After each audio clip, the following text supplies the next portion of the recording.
I grew up in Randallstown, which is not far from here. In a middle-class family, I'm an only child. Nothing too dramatic or exciting. My grandparents were immigrants, and my parents were first-generation Americans, and they didn't have the opportunity to go to college. So they didn't have a lot to tell me, to help me when I was looking for schools, when I was trying to figure out what to do. I didn't get enough financial aid to go to the school that I wanted to go to, and realized that I was going to live at home and commute to Loyola College in Baltimore. It's Loyola University now, which turned out to be a great school for me to go to. But it was a big disappointment, and possibly something that our students can relate to. The idea of not going away to school when so many of my friends were, that my life was going to turn a little differently.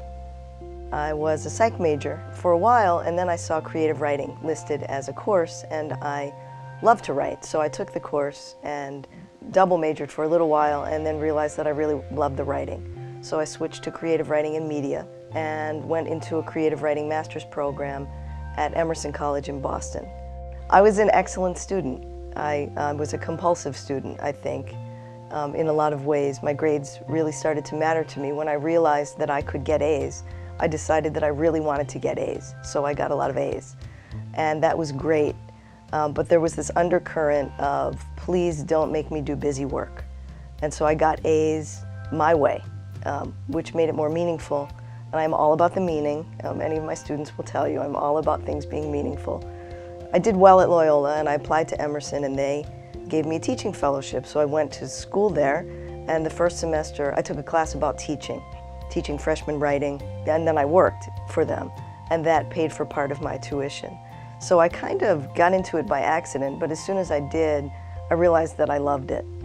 And I was teaching part-time at Catonsville Community College, and the adjunct coordinator at that time said, would you be willing to drive all the way to Carroll County for a temporary full-time position with benefits for one semester? And I said yes, and that was more than 27 years ago. I did my doctorate at a school called Union Institute and University. It was a great program, and I got to do what was meaningful to me, the process of discovery and connection of all of the areas of knowledge that matter to me. What I enjoy most about teaching is connecting with my students and helping them to be able to live better lives, to get to know themselves and have that count as part of the class. It's the personal relationships that matter the most. It would be the wrong job for me if I didn't care about the people. Because writing is great, but the people doing the writing, and that's what matters the most, at least to me.